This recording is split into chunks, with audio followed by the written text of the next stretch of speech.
Okay, I'm going to talk you through population pyramids and a demographic transition model. Okay, our objective is to understand what they are and how they help us understand the population for a particular country. Okay, so population pyramid shows the population structure for an area or a country in terms of age and sex ratios. The pyramid is very useful because it helps us to predict short and long-term population changes. This is a population pyramid for Mozambique. It's an LEDC, a poor nation. You can see the population pyramid for the year 2000 is a very typical triangular shape. This means that there are lots of babies being born, so it has a high birth rate. It also shows that there are very few people aged over 50, which means that there is a very high death rate. Okay? Population pyramids of this type will show a rapidly increasing population as more and more babies are being born. Okay, so low life expectancy, but many young dependents. If we look at the predictions for 2025, you can see the population pyramid is changing. The base of the pyramid is getting wider. This means that lots of those babies that are being born are actually surviving through their childhood and into their teenage and young adult years. This means that Mozambique will have even more young dependents and life expectancy still hasn't improved hugely, but we have an increasing population. If we compare that to the UK, an MEDC, a rich nation, you can see that the pyramid for year 2000 has a bulge in the middle. This means that there are less babies being born, so our birth rate is going down. Our survival rate, our death rate is very low, which means that people are surviving into their elderly years, into their 70s and 80s and beyond.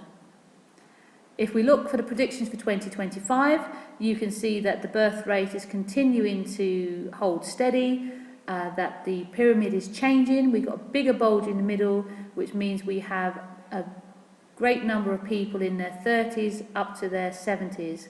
You can see that our survival rate is improving, improvements in healthcare, detection of diseases and treatment of diseases means that people are living into their old age.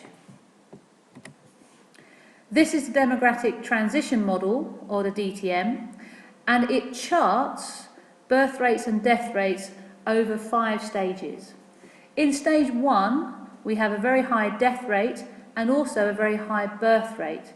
This means that the population will remain fairly steady as the same amount of people being born are dying, so the population remains the same. This is for a country in its very early stages, its poor stages. By stage 2, you can see that the death rate is starting to fall. This is because of improvements to health and medicine, but the birth rate remains very high, so we have a rapidly increasing population. This is to do with LEDC countries, the poorer countries.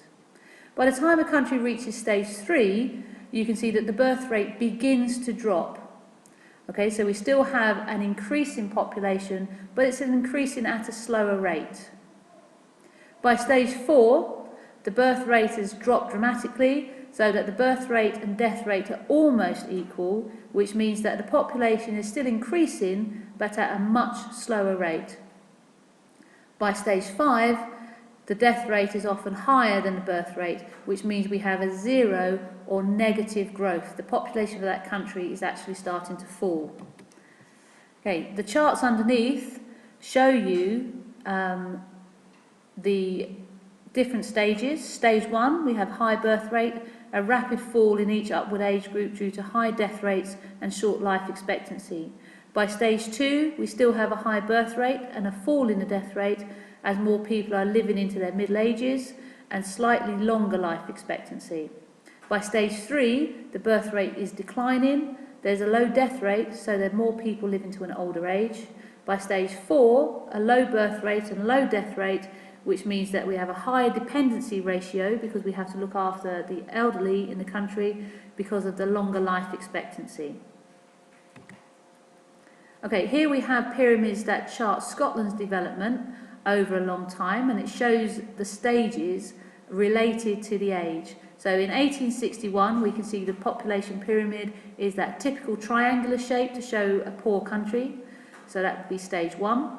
By 1901, the population pyramid is starting to change. We have more children living into their early teenage years, so that would be stage 2. By 1931, you can see the pyramid is beginning to bulge, the birth rate is falling.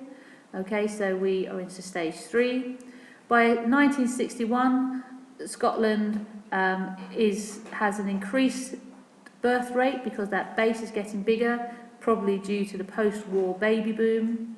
And by 2001, you can see that the birth rate has dropped dramatically again, so that the population growth for this country is slowing down.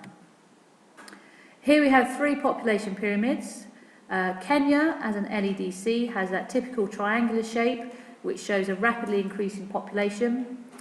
The United States shows that sort of bulge in the middle, which means that their population is slowing down, their growth is slowing down. And we can see Italy, which shows the base being very, very narrow, which means that their birth rate has dropped dramatically.